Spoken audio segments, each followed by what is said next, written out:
Praise the Lord. ദൈവത്തിൻ്റെ അതിപരിശുദ്ധമായ നാമം വാഴ്ത്തപ്പെടുമാറാകട്ടെ. മത്തായിയുടെ സുവിശേഷം 5-ാം അധ്യായം 5-ാം വാക്യം. സൗമ്യതയുള്ളവർ ഭാഗ്യവാന്മാർ, അവർ ഭൂമിയെ അവകാശം ആക്കും. യഥാർത്ഥ സൗമ്യത നിഗളമില്ലായ്മയാണ്. സ്തുതിക്കുമ്പോൾ പൊങ്ങുകയോ നിന്ദിക്കുമ്പോൾ താഴുകയോ ചെയ്യാതിരിക്കുകയാണ്.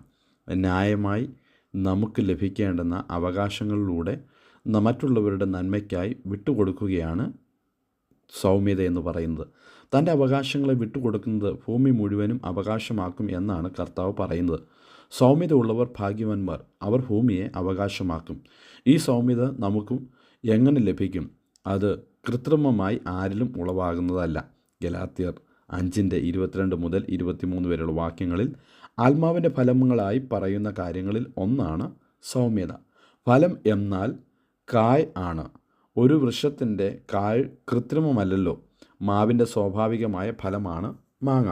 ഇതുപോലെ നമ്മിൽ കായ്ക്കേണ്ടതായ ഗുണങ്ങളിലൊന്നാണ് സൗമ്യത. നമ്മളിൽ നിന്നും അത് സ്വാഭാവികമായി പുറപ്പെടണം. സ്വാഭാവികമായി നാം സൽഫലങ്ങൾ പുറപ്പെടുവിക്കുന്നവരല്ലായിരുന്നു. അതുകൊണ്ട് നമ്മുടെ സ്വഭാവം മാറണം. ഒരു പുതിയ സ്വഭാവം നമുക്ക് ലഭിക്കണം. അത് പുതിയ സൃഷ്ടിയായി നാം മാറേണ്ടത് ആവശ്യമാണ്. അർത്ഥാൽ വീണ്ടും ജനിക്കണം. വീണ്ടും ജനിച്ച വിശ്വാസിയിലാണ് സ്വഭാവ മാറ്റം ഉണ്ടാകുന്നതെന്ന് തിരുവചനത്തിലൂടെ നമുക്ക് മനസ്സിലാക്കുവാൻ കഴിയും. സൗമ്യതയുള്ളവർ ഭാഗ്യവാന്മാർ. എന്തുകൊണ്ട്? സൗമ്യതയുള്ളവരെ അവൻ ന്യായത്തിൽ നടത്തുന്നു. സൗമ്യതയുള്ളവർക്ക് തൻ്റെ വഴി പഠിപ്പിച്ചു കൊടുക്കുന്നു. സങ്കീർത്തനം 25:9. ലോകത്തിൽ നിന്നും ന്യായം ലഭിക്കുമെന്ന് സൗമ്യതയുള്ളവർ പ്രതീക്ഷിക്കുന്നില്ല. ദൈവം അവരെ ന്യായത്തിൽ നടത്തിക്കൊണ്ടിരിക്കുമെന്നുള്ളതാണ് അവരുടെ ചിന്ത. ദൈവത്തിൻ്റെ പാഠശാലയിൽ അവർ ദൈവത്തിൻ്റെ വഴികളിൽ ചിലത് പഠിക്കുവാനിടയായിത്തീരുന്നു എന്ന് നമുക്ക് മനസ്സിലാക്കാം. യഹോവയുടെ ന്യായം പ്രവർത്തിക്കുന്നവരായി ഭൂമിയിൽ സൗമ്യതയുള്ളവരെ അവനെ അന്വേഷിപ്പീൻ. സഫന്യാവ് 2:3. സൗമ്യത അന്വേഷിപ്പീൻ, പക്ഷേ നിങ്ങൾ യഹോവയുടെ കോപദിവസത്തിൽ മറഞ്ഞിരിക്കാം. യഹോവയുടെ കോപദിവസം എന്നൊരു ദിവസമുണ്ട്. ദൈവം നീതിയിൽ ലോകത്തെ ന്യായം വിധിക്കുന്ന ദിവസം.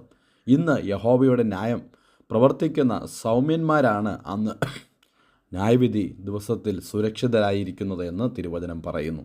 സൗമ്യത ഉള്ളവർ ഭാഗ്യവാന്മാർ. അവരുടെ ഭാഗ്യം ഏറ്റവും പ്രധാനമായതാണ്. കർത്താവ് പറഞ്ഞിരിക്കുന്നത് അവർ ഭൂമിയെ അവകാശം ആക്കുമെന്ന് തിരുവചനത്തിൽ പറഞ്ഞിരിക്കുന്നു. എങ്കിൽ ഈ ദിവസങ്ങളിൽ മോശഭൂതലത്തിലൊക്കെ ഉള്ള സകല മനുഷ്യരിലും അതിസൗമ്യനായിരുന്നു എന്ന് തിരുവചനത്തിൽ രേഖപ്പെടുത്തിയിരിക്കുന്നു. നമുക്കും സൗമ്യതയോടുകൂടെ മുൻപോട്ട് പോകുവാൻ കർത്താവ് ഈ പ്രഭാതത്തിൽ നമ്മെ എല്ലാവരെയും സഹായിക്കട്ടെ. Have A blessed day. God bless you all.